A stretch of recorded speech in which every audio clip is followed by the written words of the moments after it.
الحمدللہ رب العالمین والصلاة والسلام علی سید المرسلین اما بعد فاعوذ باللہ من الشیطان الرجیم بسم اللہ الرحمن الرحیم. پڑھیے الصلاة والسلام علیک یا رسول اللہ وعلی آلک واصحابک یا حبیب اللہ. الصلاة والسلام علیک یا نبی اللہ وعلی آلک واصحابک یا نور اللہ. درود پاک پڑھنے کے بے شمار فضائل و برکات ہیں. بہت سارے واقعات ہمیں بزرگوں کی کتابوں میں اور احادیث میں ملتے ہیں. ایک بڑا ہی نرالا اور انوکھا واقعہ یہ حدیث کی کتابوں میں ملتا ہے کہ سیدنا عبد الرحمن بن عوف رضی اللہ تعالیٰ عنہ سے روایت ہے کہ ایک دن نبیوں کے سردار مدینے کے تاجدار صلی اللہ تعالیٰ علیہ وسلم اپنے مبارک گھر سے باہر تشریف لائے اور ایک باغ کی طرف آپ نے رخ فرمایا. ایک باغ کی طرف تشریف لے. حضرت عبد الرحمن بن عوف نے دیکھا کہ نبی پاک جا رہے ہیں تو وہ بھی پیچھے پیچھے آ گئے. کہتے نبی پاک باغ میں داخل ہوئے, قبلے کی طرف میرے آقا نے منہ کیا اور سر سجدے میں رکھا. حضرت عبد الرحمن بن عوف نبی پاک کا دیدار دور سے کرتے رہے کہ آقا سجدے میں ہیں اور یہ دیدار کر رہے. بے قصوں کے مددگار سرکار عالی وقار صلی اللہ تعالی علیہ وسلم نے بہت لمبا سجدہ کیا. عبد الرحمن بن عوف کہتے ہیں کہ مجھے یہ خوف ہوا کہ کہیں سجدے کی حالت میں ہی تو اللہ کریم نے ان کی کہیں روح قبض تو نہیں کر لی. اتنی دیر ہو گئی نبی پاک نے سر سجدے سے نہیں اٹھایا. کہتے یہی خیال آتے ہی میں تھوڑا آگے بڑھا. اب جب میرے قدموں کی آواز نبی پاک علیہ الصلوۃ والسلام نے سنی تو میرے آقا علیہ الصلوۃ والسلام نے اپنا سر انور اٹھایا اور پوچھا کون ہے. میں نے عرض کیا یا رسول اللہ صلی اللہ علیہ وسلم عبد الرحمن. ارشاد فرمایا کیا کام ہے. میں نے عرض کیا یا رسول اللہ صلی اللہ علیہ وسلم آپ نے اتنا طویل سجدہ کیا, اتنا لمبا سجدہ کیا کہ مجھے خوف ہو گیا کہ کہیں اللہ تبارک و تعالیٰ نے آپ کی روح قبض تو نہیں فرما لی. تو عاشق زار کی محبت بھری بات سن کر, اپنے صحابی کی یہ پیاری بات سن کر اللہ کے حبیب علیہ الصلوۃ والسلام نے طویل سجدہ کرنے کی حکمت وجہ بیان فرمایا کہ میرے پاس جبریل امین آئے اور انہوں نے حاضر ہو کر بتایا کہ یا رسول اللہ صلی اللہ تعالی علیہ وسلم اللہ پاک فرماتا ہے کہ اے محبوب صلی اللہ تعالی علیہ وسلم جو آپ پر درود پاک پڑھے گا میں اس پر رحمتیں نازل فرماؤں, جو آپ پر سلام بھیجے گا میں اس پر سلامتی اتاروں گا. اس نعمت کا شکر ادا کرنے کے لیے میں نے اتنا طویل سجدہ کیا. اب یہاں دو باتیں سیکھنے والی. ایک تو یہ سمجھ آیا کہ درود پاک نعمت کتنی بڑی ہے. درود پاک پڑھنے والے کے وارے نیارے ہو جاتے ہیں. اللہ کی رحمتیں نازل ہوں, رب کی طرف سے سلامتی نازل ہو تو اور کیا چاہیے. اس پرفتن اس خطرناک دور میں جب بلائیں ہیں, وبائیں ہیں, ٹینشنیں ہیں, پرابلمز ہیں, خوف ہے اور ہر بندہ چاہتا ہے کہ وہ سیکیور رہے, صبح گھر سے جائے شام گھر خیر سے آئے, کاروبار پہ خیر رہے, گھر میں خیر رہے, فیملی میں برکت رہے. وہ کون سا طریقہ ہے جس سے مجھے یہ سیکیورٹی مل جائے. مجھے بتاؤ کہ جس کے سر پر رحمتوں کا سایہ رہے اسے پھر کیا پرابلم. اور اللہ کی رحمت کس کے ساتھ ہے کہ جو ایک بار درود پاک پڑھے اس پر 10 رحمتیں نازل کی جاتی. تو پھر کیوں نہ چلتے پھرتے اٹھتے بیٹھتے گاڑی چلاتے موٹر سائیکل چلاتے جب فارغ وقت ملے بندہ درود پاک کا ورد کرتا رہے تاکہ سیکیورٹی رحمتیں برکتیں ساتھ رہیں. لیکن فضول باتوں کے لیے ٹائم ہمارے پاس گھنٹوں ہے. موبائل فون لے کے بیٹھیں گے پتہ نہیں کتنے گھنٹے نکل جائیں, گھڑی کا ٹائم بھی نہیں پتہ چلتا. ٹی وی آن کیا اب پتہ نہیں کب بند ہوگا. اتنا فضول اور گناہوں بھرا وقت لوگ گزارتے ہیں مگر ذکر و درود کے لیے ٹائم نہیں نکالتے. اس حدیث سے ایک اور بات سیکھنے کو ملی کہ درود پاک پر جو رحمتیں اور برکتیں ملنی ہیں, نبی پاک علیہ الصلوۃ والسلام اس سے کتنا خوش ہوئے کہ آقا نے اپنی امت کو ملنے والی اس نعمت پر طویل سجدہ شکر کا سجدہ کیا. امتی کا کام کیا ہے, ہمیں بھی تو سجدہ شکر ادا کرنا چاہیے کہ یا اللہ تیری رحمت ہے, اتنا تھوڑا سا کام کرتے ہیں اور تو اتنی رحمتیں نازل فرماتا ہے, تیری اس نعمت پر ہم بھی شکر ادا کر. اور تیسری بات کہ نبی پاک کو ہم سے پیار کتنا ہے, ہم سے محبت کتنی ہے. درود آقا پر پڑھیں رحمتیں ہم پر نازل ہوں گی, سلامتی ہمیں ملے گی اور آقا اس کے شکرانے میں سجدہ کر رہے. تو پھر ہم کیوں نہ درود پاک سے پکی اور سچی محبت کریں. شعبان کا مہینہ یاد رہے کہ اس مہینے کو ماہ درود بھی کہتے ہیں. جی ہاں, کیونکہ جو درود پاک کی مشہور آیت ہے نا, آیت درود جس کو کہتے ہیں, ان اللہ وملائکتہ یصلون علی النبی یا ایھا الذین آمنوا صلوا علیہ وسلموا تسلیما. مل کر پڑھیں صلی اللہ علی النبی الأمی وآلہ صلی اللہ علیہ وسلم صلاۃ و سلام علیک یا سیدی یا رسول اللہ. یہ آیت درود بھی شعبان میں نازل ہوئی ہے. اور شعبان کے بارے میں میرے آقا کیا فرماتے ہیں, شعبان الشہری, شعبان میرا مہینہ ہے, یہ مہینہ آقا کا, یہ مہینہ درود کا مہینہ. پھر کیوں نہ ہم درود پاک کی کثرت اپنی عادت بنائیں. تو آئیے مل کر نیت کرتے ہیں کہ انشاءاللہ ہم نبی پاک علیہ الصلوۃ والسلام کی بارگاہ میں روزانہ کثرت کے ساتھ درود پاک پڑھیں گے. صلو علی الحبیب صلی اللہ تعالی علی محمد صلی اللہ علیہ وسلم. آج جو میرا بیان ہے اس کو آپ نے بہت غور سے سننا ہے. آج یوں سمجھیے کہ آخرت کا اکاؤنٹ جو ہے وہ کیسے بھرا جا سکتا ہے, کس طرح زیادہ سے زیادہ نیکیاں آسان طریقے سے کمائی جا سکتی ہیں, یہ آج اس بیان کا ٹاپک ہوگا. اگر آپ توجہ سے سنیں گے تو انشاءاللہ اللہ نے چاہا آپ کو کچھ ایسے طریقے مل جائیں گے جس سے آپ ڈیلی بیسس پر اپنے نامہ اعمال میں نیکیوں کا اضافہ کر سکیں گے. دیکھیں عقل مندی کیا ہے, پہلے یہ سوچئے. لوگ کہتے ہیں یار فلاں برتھ ڈے آج میری 20ویں برتھ ڈے 30ویں 40ویں, انجوائے کرتے ہیں, پارٹی کرتے ہیں. حقیقت پتہ کیا ہے کہ جب برتھ ڈے آتی ہے نا, اس کا مطلب یہ ہے کہ ہماری زندگی کا 1 سال کم ہو گیا.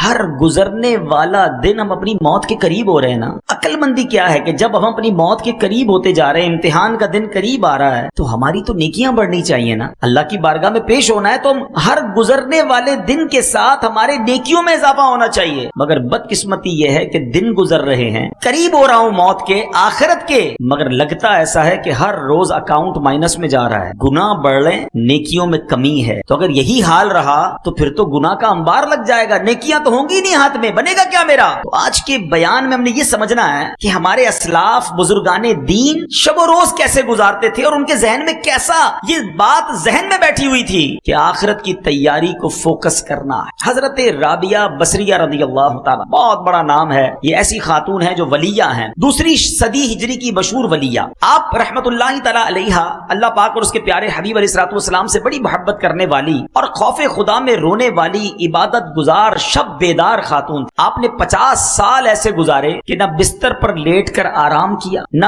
تکیے پر سر رکھا. آپ کی خادمہ حضرت عبدہ بنت شوال رحمت اللہ تعالی علیہا فرماتی ہیں کہ حضرت رابعہ ساری رات نماز میں مصروف رہتی, صبح فجر سے پہلے مصلی پر لیٹ جاتی, کچھ ہی دیر کے بعد گھبرا کر اٹھتی اور خود سے کہتی, نفس تو اس ناپائیدار دنیا میں کب تک سوتا رہے گا, دنیا تو تنگی کا گھر ہے, پھر یہاں اتنی نیند کیوں.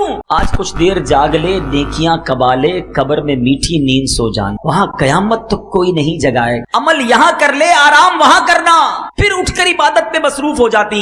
آپ رحمت اللہ تعالی علیہ نے ساری زندگی ایسے ہی گزاری. شاعر کہتے ہیں نا, جاگنا ہے جاگ جاگ لے, افلاک سائے تلے, جاگنا ہے جاگ لے, افلاک کے سائے تلے, حشر تک سوتا رہے گا خاک کے سائے تلے. ایک بزرگ کا قول بڑا پیارا ہے, اللہ اکبر. اللہ کرے کہ اس قول کے ہم مصداق بن جائے. وہ فرماتے ہیں, زمین کے اوپر کام, زمین کے اندر آرام. زمین کے اوپر ایسا کام کر لو میٹھے اسلامی بھائیوں کہ جب زمین کے اندر جائے نا تو وہاں جو خوش نصیب ہوں گے نا, جن سے اللہ راضی ہوگا, ان کو فرشتے پتہ کیا کہیں گے, نم کا نومۃ العروس, سو جا کہ جیسے دلہن سوتی, بس قیامت تک اس کے مزے ہوں گے. حضرت رابعہ بصریہ فرماتی ہیں کہ ایک رات سحری کے وقت میں نے کچھ تسبیحات پڑھی, پھر سو گئی. خواب میں دیکھا کہ ایک ہرا بھرا درخت ہے جو اتنا بڑا ہے اور حسین ہے کہ میں بیان ہی نہیں کر سکتی, کمال کی جگہ تھی. اس پر 3 قسم کے پھل لگے تھے, میں نے کبھی دنیا میں ایسے پھل نہیں دیکھے. کچھ پھل سفید تھے, کچھ سرخ تھے, کچھ زرد تھے, اور سب اس درخت میں چاند سورت کی طرح چمک دمک رہے تھے. فرماتی ہے کہ مجھے وہ درخت بڑا اچھا لگا. میں نے پوچھا یہ کس کا ہے, تو کہنے والے نے کہا یہ آپ کا ہے, اور جو ابھی آپ نے تسبیحات پڑھی ہیں اس کا بدلہ ہے. اللہ کا ذکر کر رہی تھی نا, یہ اس ذکر کا بدلہ ہے. فرماتی ہے میں درخت کے ارد گرد گھومنے لگی کہ میرا درخت ہے, تو دیکھا کچھ پھل زمین پر گرے ہوئے تھے. تو آپ نے کہا کہ کاش یہ پھل بھی درخت پر موجود ہوتے تو کتنے اچھے لگتے. تو کہا کہ یہ وہی لگے ہوئے تھے, مگر جب تسبیح پڑھتے ہوئے آپ سوچنے لگی نا اپنے آٹے کے بارے میں کہ آٹا صحیح گوندا تھا کہ نہیں گوندا تھا, خیال تھوڑی دیر کے لیے ڈسٹرب ہوا تھا, یہ اس وقت یہ والے پھل نیچے گر گئے. اس سے سیکھنے کو کیا ملا میٹھے اسلامی بھائی, عبادت اللہ کی رضا کے لیے اور صحیح خشوع و خضوع کے ساتھ کی جائے, اس کا مرتبہ, اس کا ثواب, اس کا اجر ہی اور ہے, اور عبادت کرتے ہوئے دھیان ہی کہیں اور ہے. ہمارا تو حال یہ ہے کہ نماز پڑھیں تو ساری فیکٹری کا حساب چل رہا ہوتا ہے, پورا دن کیسے گزارا, بلکہ نمازی میں یاد کر رہے ہوتے سلام پھیر کے فلاں فلاں کو فون بھی کرنا ہے. ہاں سلام پھیرتی فوراً فون اٹھاتا ہے بندہ, یاد آیا نماز میں یار پیسے لینے باقی تھے, فلاں نے ٹائم دیا تھا. سر نماز پڑھ رہے ہیں اللہ کی بارگاہ میں اور دھیان کہیں اور. اصل میں پہلے ہمیں یہ سمجھنا ہوگا شیطان کیا چاہتا ہے. جب تک ہم اپنے دشمن کے وار نہیں سمجھیں گے نا, ہم انڈرسٹینڈ نہیں کر سکتے. شیطان پہلے یہ چاہتا ہے ہم عبادت نہ کریں، نہ نماز پڑھیں، نہ روزہ رکھیں، نہ مسجد میں جائیں، نہ صدقہ دیں، نہ خیرات، ٹھیک ہے؟ وہ تو یہ چاہتا ہے کہ معاذ اللہ ہم بڑے بڑے گناہ کریں، بدکاری کریں، شراب پیئیں، جوا کھیلیں، قتل کر دیں، بڑے بڑے گناہ کروانا چاہتا ہے۔ وجہ کیا ہے؟ شیطان اللہ کی بارگاہ سے مردود ہو چکا، گارنٹیڈ جہنمی ہے۔ وہ چاہتا ہے میں اکیلا کیوں جاؤں، میں ان کو بھی ساتھ لے کے جاؤں، ان کا ایمان برباد کروں۔ اچھا جب وہ دیکھتا ہے نا کہ یار یہ بندہ تو دعوت اسلامی کے ماحول میں آ گیا ہے، مذہبی ہو گیا ہے، نمازی ہو گیا ہے، اب وہ دیکھتا ہے میں اس سے نماز نہیں چھڑوا سکتا۔ ہاں ایک کام ہو سکتا ہے کہ اس کی نماز میں خیالات ڈال دوں، اس کی نماز میں اس کو ڈسٹرب کرنا شروع کر دوں۔ یہ مسجد میں جا رہا ہے ہفتہ وار اجتماع میں، تو وہاں جا کر بھی اس کو کہوں یار موبائل نکال، چھوڑ، بیان کا کیا کرنا ہے، ابھی بھی لگے ہوئے ہوں گے کچھ لوگ موبائل۔ اچھا خیالات کہیں اور ہوں گے، تھوڑی دیر بعد اٹھائے گا کہ چل یار مزہ نہیں آ رہا باہر چل۔ وہ نیکی سے رکواتا ہے، سمجھو بات۔ اول تو نیکی نہیں کرنے دیتا، ہم کر لیں اب اسے ڈسٹرب کرتا ہے، اب اس کو برباد کرنے کی کوشش کرتا ہے۔ صدقہ خیرات دینے کو جی نہیں چاہتا، زکات دینے کو جی نہیں چاہتا، اب جس کا دل چاہا اس نے دے دی۔ اب شیطان کہتا ہے یار اس نے تو نیکی کر لی، اس نے تو اللہ کی راہ میں خرچ کر لیا، اب اس کا صدقہ ڈسٹرب کیسے ہوگا، اب اس کی زکات برباد کیسے ہوگی۔ اب شیطان دل میں خیال ڈالتا ہے ذرا لوگوں کو بتانا تو نے کتنے پیسے دیے، چندہ کتنا دیا، کتنی بڑی نیکی کی۔ اچھا جس کو دیا اس کو ذرا جتا، یاد ہے نا میں نے چندہ دیا تھا، بھول تو نہیں گیا تیری مدد کی تھی۔ اس وار کو سمجھو میٹھے اسلامی بھائی، اتنا مردود، اتنا مکار ہے کہ پہلے نیکی نہیں کرنے دیتا اور نیکی کر لیں تو بچنے نہیں دیتا، اور ہم ہیں کہ اس کی ہاتھ میں کھیلتے جا رہے ہیں۔ دیکھیں صدقے کیسے برباد ہوتے ہیں، میں نہیں کہتا، قرآن کہتا ہے یا ایھا الذین آمنوا لا تبطلوا صدقاتکم بالمن والاذی، اے ایمان والو اپنے صدقے باطل نہ کرو۔ صدقے کیسے باطل ہو جاتے ہیں بھائی؟ میں نے تو مسجد میں پیسے دیے، رسید مل گئی، پیسے تو پہنچ گئے، باطل کیسے ہو گئے، ختم کیسے ہو گئے، نل اینڈ وائڈ کیسے؟ قرآن کہہ رہا ہے نا اے ایمان والو اپنے صدقے باطل نہ کرو۔ کس طرح؟ بالمن والاذی، احسان جتا کر یا تکلیف پہنچا کر، اور یہ کر رہے ہوتے ہیں انڈیلیبریٹلی یا ڈیلیبریٹلی، دانستہ و غیر دانستہ ہی چل رہا ہوتا ہے۔ میں نے اپنے ملازم کی بچی کی شادی کرا دی ہے، میں نے اس کو گھر دلا دیا ہے، بھائی یاد ہے نا تو فقیر تھا، غریب تھا، نوکری والا آیا تھا چپل پہن کر تیرے کو کاروبار پہ چڑھا دیا، آج لینڈ کروزر، آج گاڑی آ گئی، بھول تو نہیں گیا مجھے؟ وہ جو آپ نے اس وقت اس کے ساتھ بھلائی کی تھی، یہ جملہ کہہ کر سب ضائع کر دیا۔ صرف ضائع نہیں کیا، الٹا دل دکھا کر گناہ بھی کما لیا، اور شیطان کامیاب ہو گیا کہ اس کا صدقہ بھی گیا، اس کا ثواب بھی گیا، اس کی نیکی بھی گئی، اور الٹا گناہ گار ہو، اور ہمیں پتہ بھی نہیں چلتا۔ نمازیں پڑھ کر دوسروں کو حقیر جان رہے ہوتے۔ یاد رکھیے نماز ضرور پڑھیے، مگر میں نمازی ہوں تو باقی سارے جہنمی ہیں، ایسا نہیں ہے۔ ایک بزرگ کے بارے میں آتا ہے نا کہ وہ اپنے بیٹے کے ساتھ کسی سفر پر جا رہے تھے، رات کا وقت ہوا، مسافر خانے میں رکے تو بیٹا بھی نمازی، باپ بھی نمازی، تہجد میں دونوں باپ بیٹے اٹھے، تہجد ادا، سارے مسافر خانے میں قافلے والے سو رہے تھے۔ بیٹا کہتا ہے ابا جان یہ کیسے لوگ ہیں، سارے ہی سو رہے ہیں، کسی نے تہجد نہیں پڑھی۔ اللہ اکبر، وہ والد تھے نا، وہ اللہ والد تھے، بیٹا تو بھی سویا رہتا تو ٹھیک، تو نے آج تہجد پڑھ لی، تجھے باقی لوگ سارے حقیر نظر آنے لگے، اس سے بہتر تو بھی سویا رہتا تو ٹھیک تھا۔ تو یہ وار شیطان کے سمجھو، شیطان نیکی کرنے کے بعد جیسے ہم نیکی کرتے ہیں نا اس کو بے چینی شروع ہو جاتی ہے، اب وہ پلاننگ کرتا ہے کدھر سے اس کی نیکی چھین، کدھر سے اس کی نیکی ڈسٹرب کر دوں۔ جب تک ہم یہ سمجھیں گے نہیں، حضرت رابعہ بصریہ رضی اللہ تعالیٰ عنہ جیسی ولیہ فرماتی تھوڑی دیر کے لیے تسبیح کرتے کرتے دھیان کہیں اور گیا تو وہ جنت کے درخت پر جو پھل لگے تھے وہ گر گئے۔ ہمارا تو روز ہی دھیان کہیں اور ہوتا ہے، ادھر دعا کرتے دھیان کہیں اور ہوتا ہے، اللہم آمین آمین آمین کہہ رہے، پتہ نہیں امام صاحب کیا دعا کر رہے ہیں، کبھی ادھر دیکھ رہے ہیں، کبھی ادھر دیکھ رہے ہیں، کبھی داڑھی کھجا رہے ہیں۔ کبھی سوچا ہے نماز اور دعا کس کے لیے ہوتی، کس کی بارگاہ میں حاضر ہیں؟ اللہ اکبر کہہ کر ہم حاضر ہو گئے اللہ کی بارگاہ میں، اللہ میں حاضر ہوں۔ کبھی منسٹر، کبھی بڑے بڑے بزنس مین، کسی وڈیرے، کسی جناب بڑے شخصیت کے پاس جائیں اور اس کے پاس جا کر دھیان کہیں اور ہوتا ہے، یا اس کو فوکس کرتے ہو؟ اللہ کی بارگاہ میں کہیں اور دھیان مانگ رہے ہیں اللہ سے اور دھیان کہیں اور ہے، پھر کیسے دعا قبول ہوگی؟ علماء فرماتے ہیں اللہ غافل دل کی دعا نہیں سنتا، تو دعا میں دل ہی غافل ہوتا ہے، مانگ رہے ہیں اللہ سے، دھیان کہیں اور ہے، اللہ ہی کی طرف دھیان ہو، اس کے دربار کی طرف دھیان ہو۔ اچھا اب آپ کہیں گے جناب آپ کہہ رہے ہیں بھائی دھیان تو ہے نہیں تو کیا نماز پڑھنا چھوڑ دیں؟ نہیں، یہ بڑا پرابلم ہے۔ جب کسی کو کہو نا یار آپ کی پرابلم یہ ہے تو کہتے ہیں میں نماز ہی نہیں پڑھتا، بھائی میرا تو دھیان ہی کہیں اور ہوتا۔ شیطان کامیاب ہو گیا، وہ چاہتا ہی تھا کہ آپ بے نمازی ہو جائیں۔ اب آپ مقابلہ کریں شیطان سے کہ اچھا میرے دھیان کو، میرے فوکس کو، میری عبادت کو شیطان برباد کرتا ہے، اب میں شیطان پر میں وار کروں گا، اپنی نماز بھی پڑھوں گا اور صحیح طریقے سے پڑھوں، دعا بھی کروں گا، فوکس کے ساتھ کروں گا، صدقہ دوں گا، کسی کو بتاؤں گا نہیں، اللہ کی رضا کے لیے دوں گا، نیکی کروں گا، اس کو انشاءاللہ کامیاب بھی کروں گا۔ یہ ہونا چاہیے نا ہمارا ذہن۔ تو بہرحال میرے بیچے اسلامی بھائیوں، چلیں لگے ہاتھوں میں آپ کو یہ بتا دوں کہ اگر نماز میں دھیان نہیں لگتا, ذہن کہیں اور ہوتا ہے, تو اس کا طریقہ کیا ہے؟ اس کے کئی طریقے علماء نے بیان کیے. ایک تو آپ اپنے ذہن میں جب نماز پڑھیں دنیاوی خیالات سے اس کو پاک کرنے کی کوشش کریں. دوسرا, جو نماز میں پڑھتے ہیں نا اس کا ترجمہ یاد. آپ کو پتا تو ہوا پڑھ کیا رہے ہیں, امام صاحب کیا پڑھ رہے ہیں؟ الحمدللہ رب العالمین الرحمن الرحیم مالک یوم الدین. اس کا ترجمہ جب آپ کے ذہن میں ہوگا نا کہ میں اللہ کی شان بیان کر رہا ہوں, اللہ روز جزا کا مالک ہے, وہ رحمان بھی ہے, وہ رحیم بھی ہے, میں اس سے عرض کر رہا ہوں کہ اللہ مجھے سیدھے راستے پہ چلا, اہدنا الصراط المستقیم صراط الذین انعمت علیہم, اے اللہ ان لوگوں کے راستے پہ چلا جس پر تیرا انعام ہوا, ان لوگوں کے راستے سے بچا لے مالک جس پر تیرا غضب ہوا.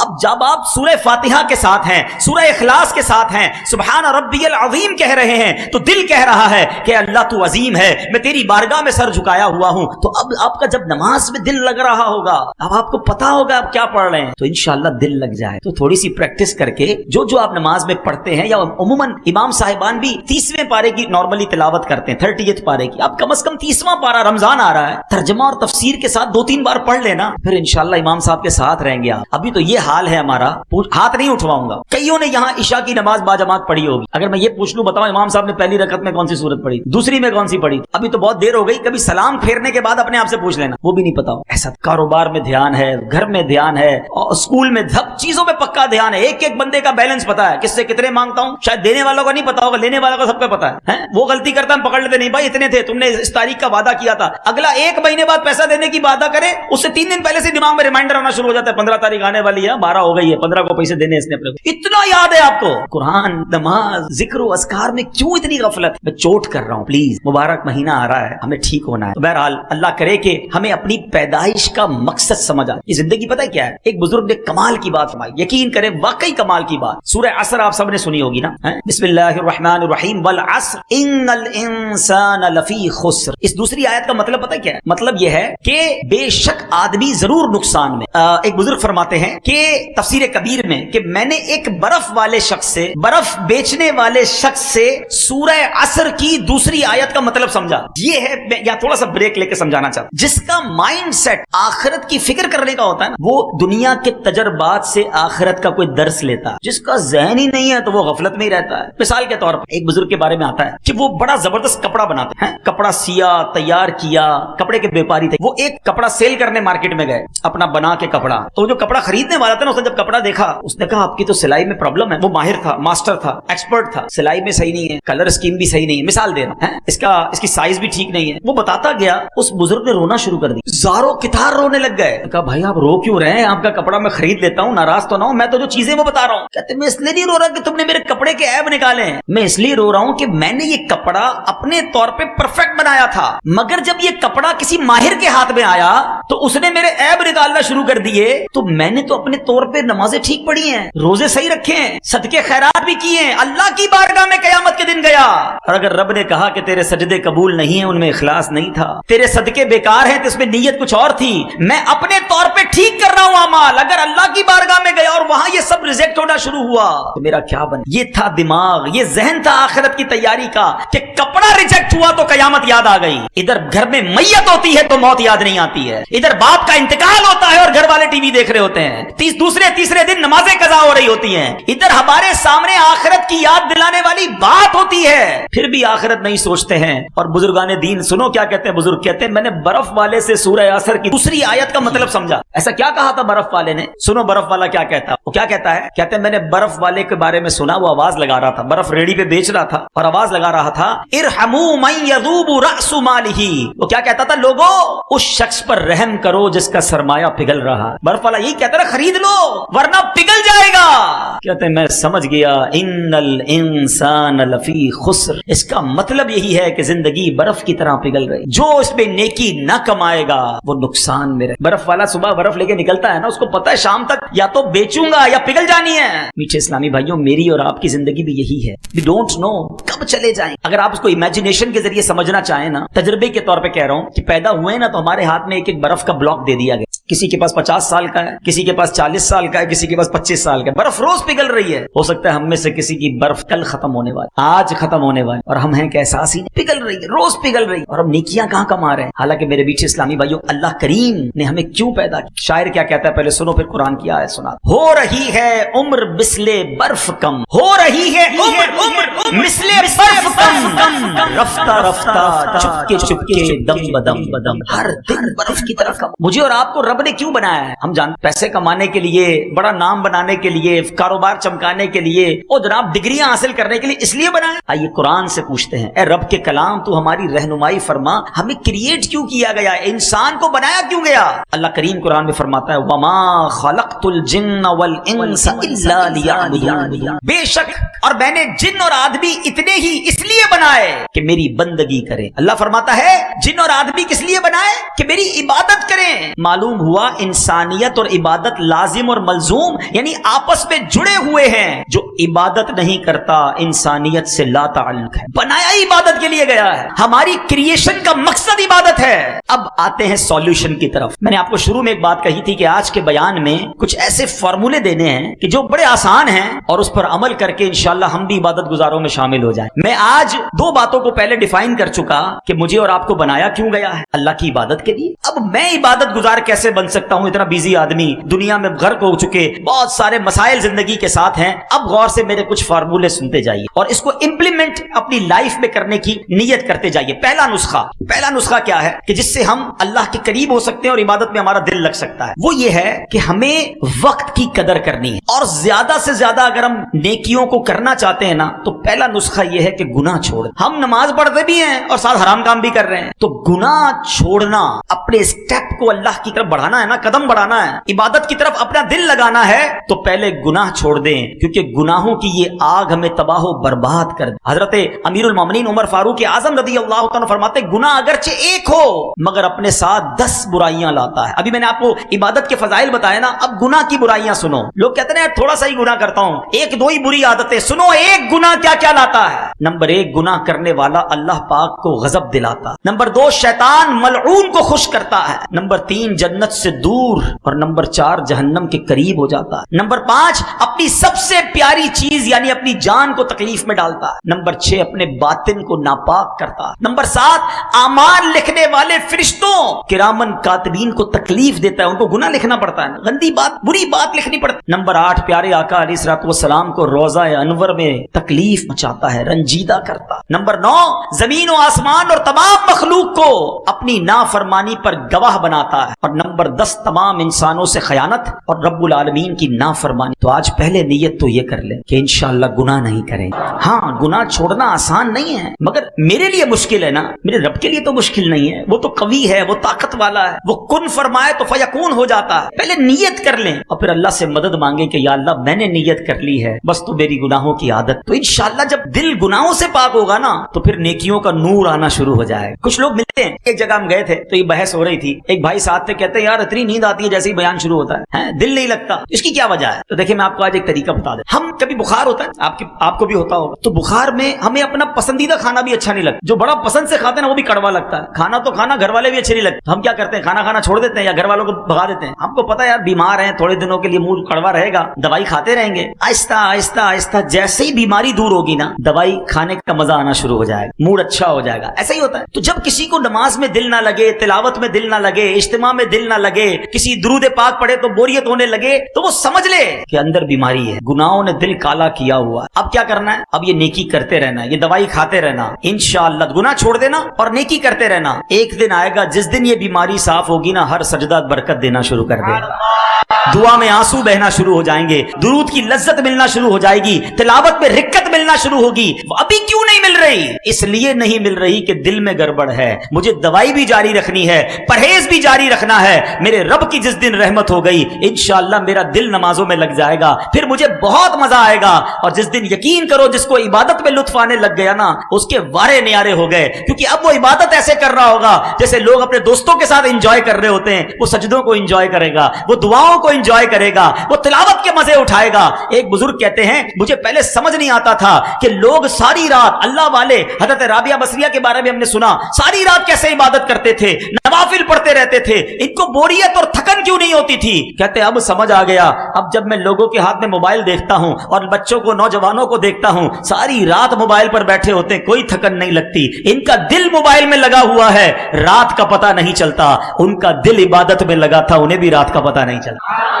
میں ایک دعا کیا کرتا ہوں تحدیث نعمت کے لیے, آپ کو کہتا ہوں آپ بھی یہ دعا کہ اللہ میرا دل عبادت میں لگا دے اور عبادت کا مزہ دے دے. ہم اتنے گناہگار ہیں, ہمیں عبادت تکلف سے کرنی پڑتی ہے کہ یار پڑھ رہا ہوں وہ دل نہیں لگ رہا, لیکن جس دن عبادت میں دل لگ گیا نا, اللہ اکبر, وہ زندگی کا لطف ہی کچھ اور ہوگا. اور یہ ہوگا انشاءاللہ ہوگا کہ جب ہمارا دل گناہوں سے پاک ہو. تو پہلا نسخہ کہ آپ عبادت کی طرف آنا چاہتے ہیں, اپنے مقصد کی طرف آنا چاہتے ہیں, تو گناہ چھوڑ دی, گناہوں والی باتوں سے بچائیے اپنے آپ کو عبادت کا نور ملنا شروع ہو جائے گا کہ ہم ناکارہ ہیں. ہم اللہ سے ہی مدد مانگے, اللہ تو عبادت کی توفیق دے, تو سجدوں کی توفیق دے, تو ہمیں گناہوں سے بچا لے. سیکنڈ فارمولا, دوسرا نسخہ وہ یہ ہے کہ ہمیں فضولیات سے اپنے آپ کو بچانا ہو. یہ جو اپنے فضول اپنی ٹائم ضائع کرنے والے کام رکھے ہوئے ہیں نا, خاص طور پہ آج کل تو ایسا لگتا ہے ہمارا سب سے زیادہ زندگی کا ٹائم ہمارا موبائل لے جاتا, یا موبائل لے جاتا ہے, یا فضول ہماری گپ شپ. آپ کے یہاں کہتے ہیں کچہری, وہ کچہری چائے کی لگی تو 2 گھنٹے کی لگی, بھائی 2 گھنٹے میں کون چائے پیتا ہے یار, باقی دنیا بھر کی بحث کرنی ہے. ارے بھائی ساری دنیا کی پنچا,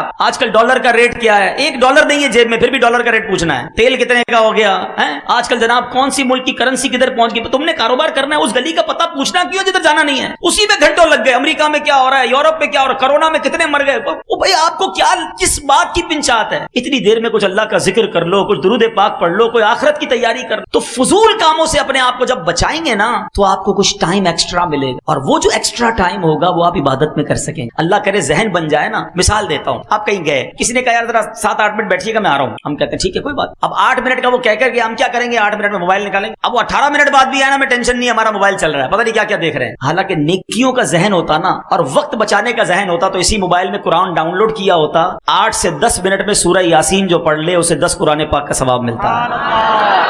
8-10 منٹ تو لگتے ہیں نا, حدیث پاک کا مضمون ہے, جو سورہ یاسین پڑھتا اس کو 10 قرآن پاک کا ثواب ہے. وہ 10 منٹ بٹھا کر ہمیں آیا, ہم نے 10 قرآن پاک کا ثواب کما لیا. دیو سے تسبیح نکالوں یار, 100 بار درود پاک نہ پڑھ لوں یار, 5 منٹ کا بریک ملا ہے. اللہ کرے کہ یہ ذہن بنے کہ ہم فضول کاموں سے بچیں. اتنا ٹائم ہم ضائع کرتے ہیں. اگر آپ کو یقین نہیں آتا نا, تو آپ کبھی پیپر پہ بیٹھ کے اپنا ٹائم لکھیں کہ یار میں نے آج پورے دن میں, ٹھیک ہے نوکری کریں, کاروبار کو ٹائم دیں, فیملی کو ٹائم دیں, نمازیں پڑھیں, اس کے علاوہ وہ گھنٹے گنے جس میں آپ نے کچھ نہیں کیا. پھر اندازہ ہوگا کہ یار میں نے کتنا زندگی کا وقت ضائع کر. تو ذکر و درود کرتے رہیے, فضول باتوں سے اپنے آپ کو بچائیے. اے کاش ہم یہ جو ہے ہمارا ذہن بن جائے. کامل مسلمان وہ ہے جو ایسے کام, ایسی حرکات و سکنات سے بچے جو اس کے لیے دین یا دنیا میں مفید نہ ہو. وہ کام یا کلام کرے جو اسے دنیا میں مفید ہو یا آخرت میں. سبحان اللہ. اللہ کرے کہ یہ بات سمجھ آ جائے کہ دنیا کا فائدہ ہے یا آخرت کا ہے. وہ کام تو کروں, نہ دنیا کا فائدہ نہ آخرت کا فائدہ, صرف ضائع کر رہا ہوں. یہ نہیں ہونا چاہیے. اپنی سانسوں کی گنتی کو سمجھیے, یہ اللہ پاک نے بڑی نعمت دی ہے, اب ہماری مرضی ہم ان کو کیسے ضائع کر. تیسرا نسخہ,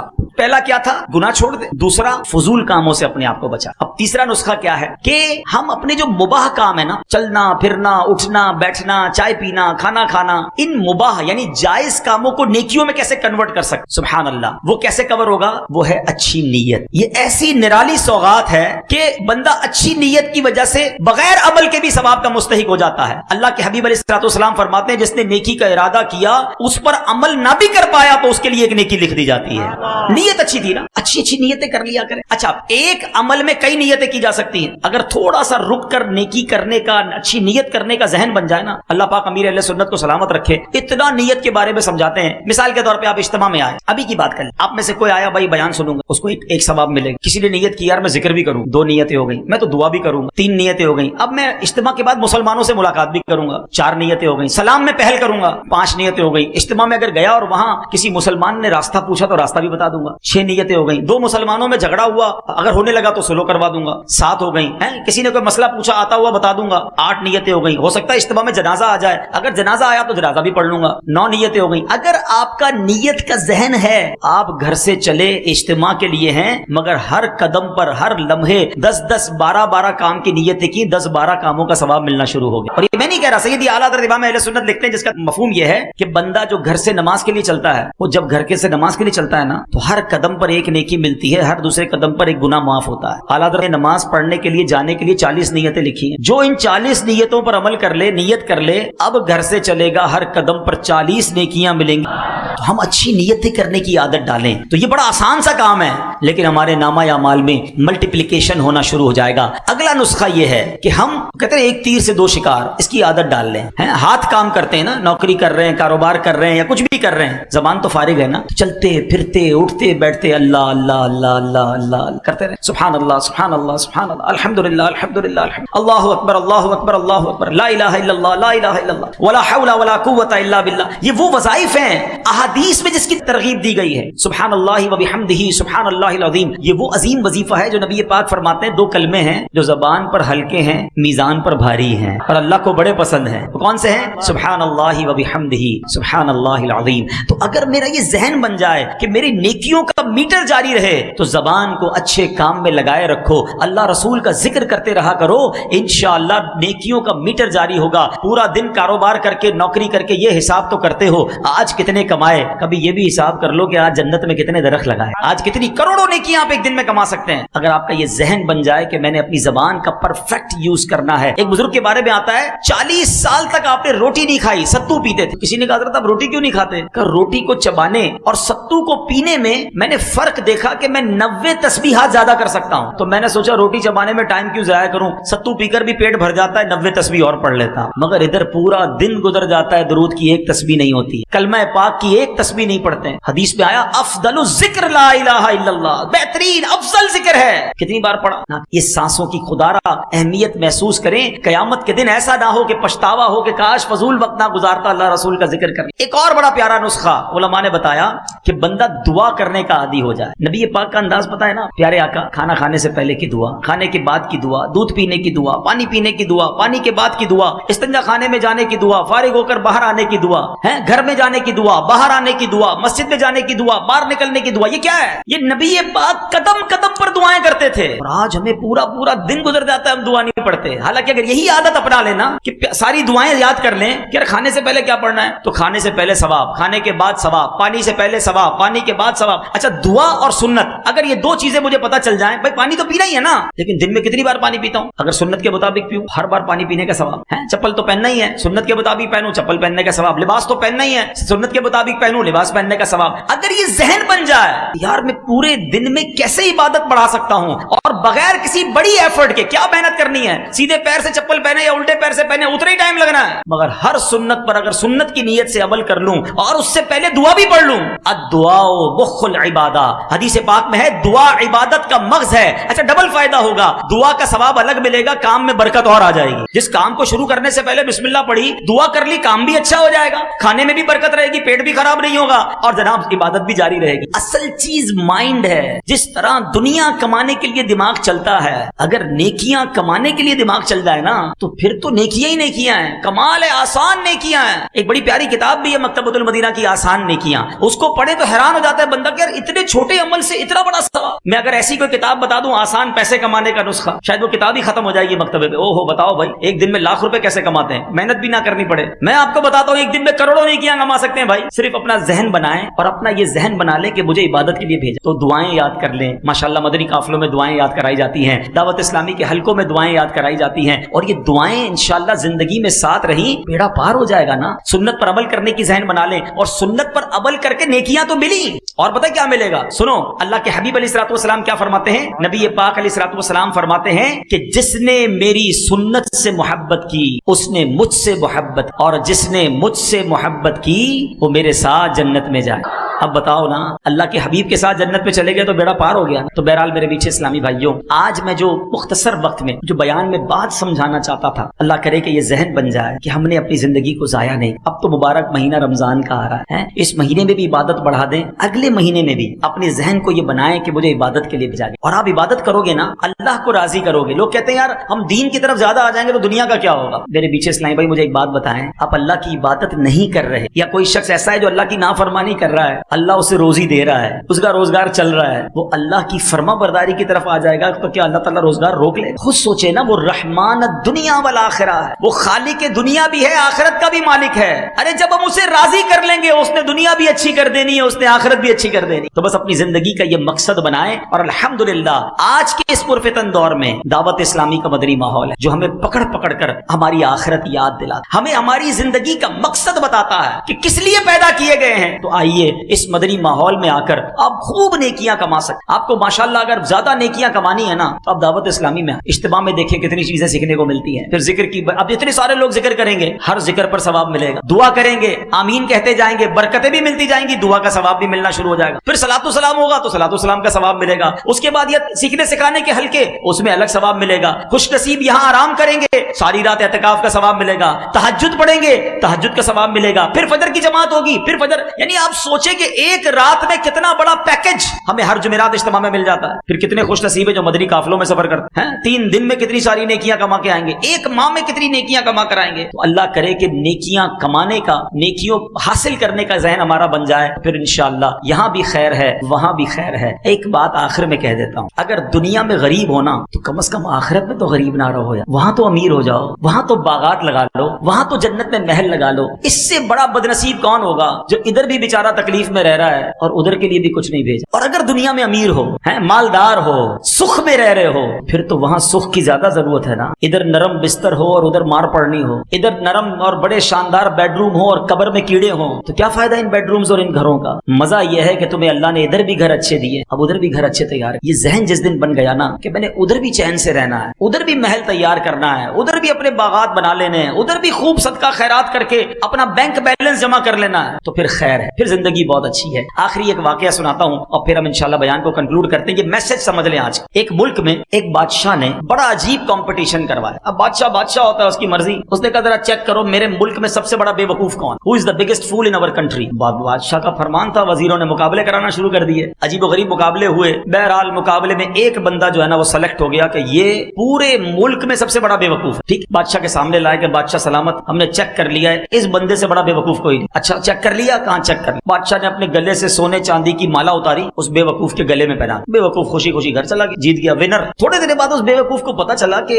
بادشاہ سلامت بہت بیمار ہو گئے، شدید تھا تو بے وقوف پہنچ گیا بادشاہ کے پاس، بادشاہ سلامت سنا آپ بڑے بیمار ہو گئے۔ کہتا ہاں یار بہت بیمار ہوں، اب تو یہ جہان چھوڑ کے جا رہا ہوں۔ کہتا اچھا کہیں اور جا رہے ہیں؟ تھا تو بے وقوف، اس کو نہیں پتا مرنا کیا ہوتا ہے، قبر کیا ہوتی ہے، کہیں اور جا رہے ہیں؟ ہاں میں دوسری دنیا میں جا رہا ہوں۔ اچھا بادشاہ سلامت یہ بتائیے آپ کہیں اور جا رہے ہیں، ادھر تو اتنا بڑا محل، زبردست کمرے، جدھر جا رہے ہیں ادھر محل بنا لیا؟ بادشاہ کہتا ادھر تو جھونپڑی بھی نہیں بنائی۔ کہا اچھا بادشاہ سلامت میں دیکھتا ہوں آپ کے پاس اتنے سونے جواہرات، مجھے خود آپ نے اتنی بڑی قیمتی مالا دی تھی، جدھر جا رہے ہیں ادھر پیسے بھجوا دیے؟ بادشاہ سلامت کہتا میں نے تو ادھر ایک روپیہ بھی نہیں بھجوایا، پھوٹی کوڑی بھی نہیں ادھر۔ اچھا بادشاہ سلامت میں دیکھ رہا ہوں آپ کے آگے پیچھے غلام، کنیز، خادمائیں، سرونٹ، اسٹاف، جدھر جا رہے ہیں ادھر خادم وغیرہ بھجوائے کہ نہیں؟ اچھا ادھر تو کوئی نہیں ہے میری خدمت کرنے والا۔ اس بے وقوف نے پتہ کیا، اپنی مالا اتاری اور بادشاہ کے گلے میں ڈال۔ کہا حضور پھر تو مجھ سے بڑے بے وقوف آپ ہوئے نا، آپ کو پتہ ہے ادھر جانا ہے، نہ گھر بنایا، نہ پیسے بھجوائے، نہ کسی غلام خادم کو بھجوایا، تو مجھ سے بڑے بے وقوف تو آپ ہوئے۔ وہ بے وقوف تو بات کر گیا، یہ فرضی خاکہ ضرور ہوگا، میں ہمارے لیے کتنا بڑا میسج ہے۔ حیدرآباد میں گھر بن گیا،